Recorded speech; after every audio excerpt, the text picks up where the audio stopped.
En psychologie, le terme idée fixe désigne une pensée impossible à enlever de son esprit. Les médias en ont eux aussi. Voici celle de cette semaine.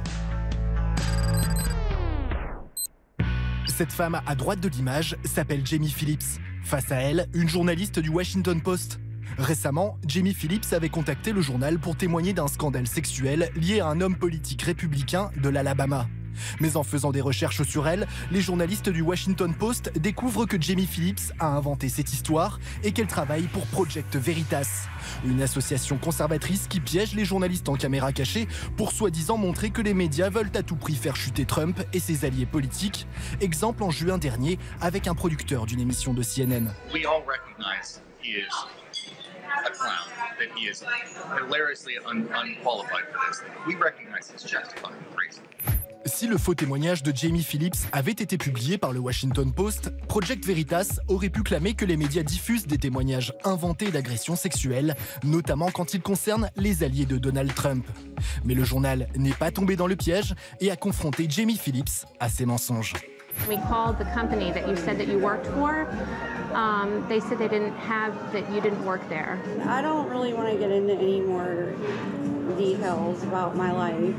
Jamie Phillips met ensuite fin à l'interview. Depuis que sa couverture a été démasquée, elle n'a plus jamais répondu au coup de fil du Washington Post.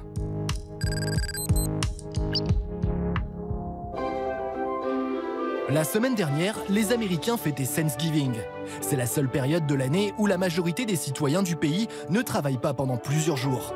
Évidemment, pour les chaînes d'information en continu, pas de vacances. Du moins, c'est ce qu'affirmait l'équipe de Morning Joe au lendemain de Thanksgiving. It's Friday, November 24th. Game? Hope everyone had a great Thanksgiving. How was your Thanksgiving? Happy Turkey Day. Willie, how was your Thanksgiving? I've still got the belt unbuckled. I'm telling you. Sauf que l'émission avait été enregistrée mercredi, un jour avant Thanksgiving. Et les journalistes jouent clairement la comédie. I'm stuffed. Man. Le problème, c'est que certains téléspectateurs n'ont pas compris que cette émission était enregistrée.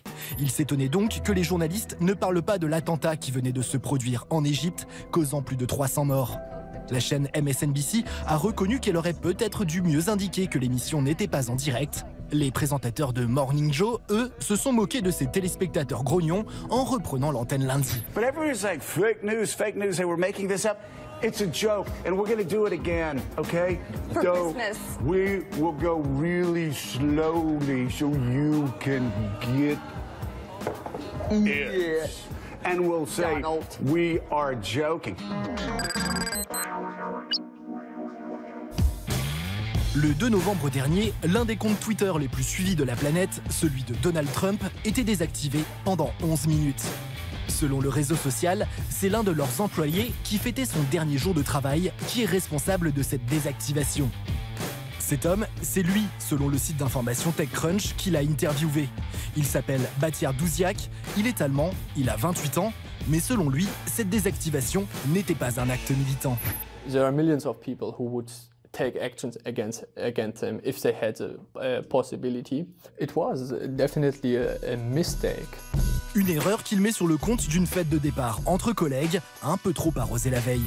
I had a wild time in America and I was tired sometimes and everyone can do mistakes, so it might be that I did a mistake.